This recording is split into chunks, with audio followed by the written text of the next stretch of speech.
Hey, it's me, Destin. Welcome back to Smarter Every Day. Today we're going to do awesome science with Orbix Hot Glass here at Lookout Mountain, Alabama. Goggle up. Science is about to happen. We're going to use a high-speed camera and learn about Prince Rupert's drop. It's never been done on the internet. You're going to learn something. Let's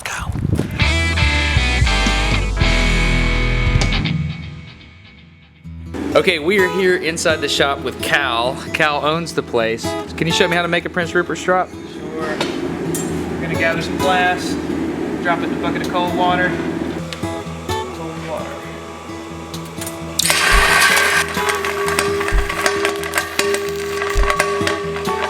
So after it cools down, this is what you're left with. Kind of looks like a tadpole, but it has some really interesting mechanical properties. We can actually hit this thing with a hammer and it won't break.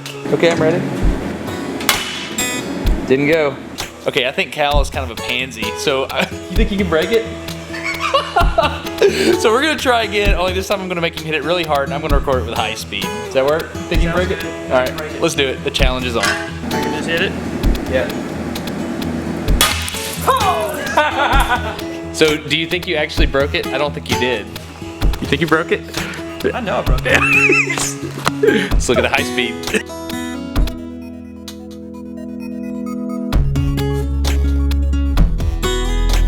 Okay, so the drop broke, but technically it wasn't the hammer that broke it.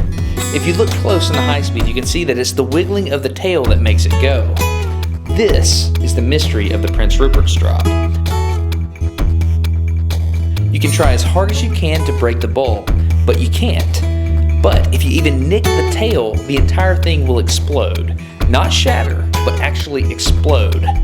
Let's go outside and I'll show you more. Okay, we're gonna just run an obscene frame rate here. We have this Phantom V1610. So glass breaking occurs so fast that you have to have like hundreds of thousands of frames per second. So we're gonna have a lower resolution and we have to have a lot of light as well. We're also gonna use this Miro over here to run about 3,000 frames per second so we can get a wide shot to see the whole event as well. 3, 2, 1, go.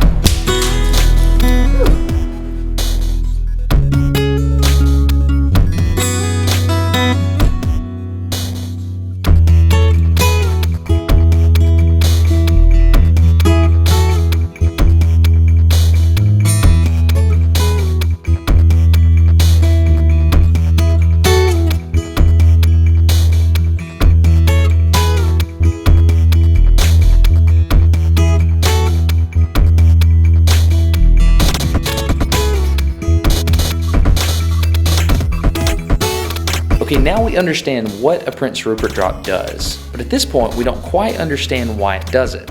Let's take a closer look. Okay, this is called a polariscope, and basically what it is it's a filtered piece of glass that's polarized. Now I have another filter here. You can see if I turn it, then I can block out the light.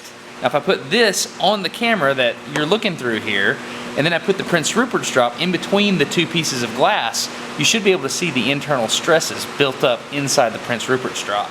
So to understand how these stresses got here, let's use the color gray to represent nice and strong solid glass. We'll use red to represent molten glass, and because of the thermal expansion coefficient, it's safe to assume that the higher the temperature, the larger this glass wants to be. Blue represents glass that's cooling off, or transitioning between the two states. Because of that same thermal expansion coefficient, this glass is shrinking and basically pulling in on itself. Think of a Prince Rupert's drop as a bunch of little infinitesimal pieces of glass, with each piece trying to interact with the pieces around it. When the molten glass is first stripped into the water, the outside layer touches the water and immediately solidifies. This locks in that outside shape of the drop.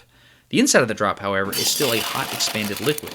As heat's transferred to the water, that glass on the inside slowly begins to cool down and pulls in against that outside layer. The problem is that because it's already locked in as a round solid, it only compresses tighter against itself. This actually makes it stronger, kind of like how an arch compresses and gets stronger when you put your weight on it, only this is in all directions. Now because the cooling glass can't move that outside layer, it begins to pull against itself, causing it to be in extremely high tension. It then hardens in this state of tension, and there you have it, a Prince Rupert's drop.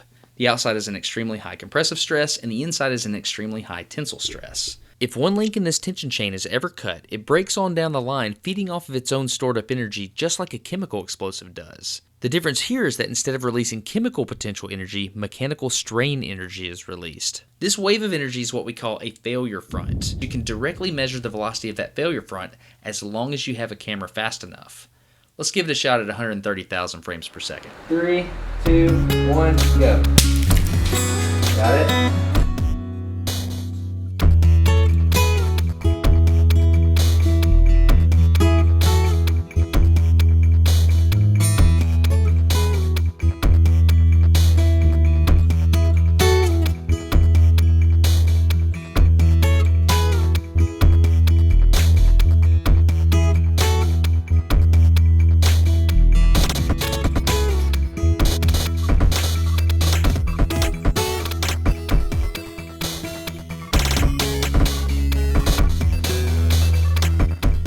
So a big thanks to Cal from Orbix Hot Glass. If you found this interesting and you want to support him by buying stuff, go click on the link wherever I put it and go check out his website. Click the cat to subscribe with the helmet.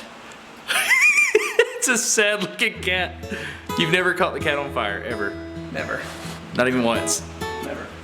These things are named for a guy named Prince Rupert, imagine that, who lived in Bavaria back in the 1600s. Here.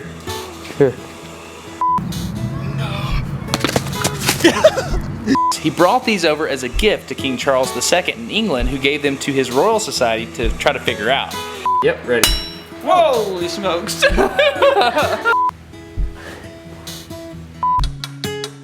Tension's killing me. You know it blowed up. It blowed up. It blowed up, y'all.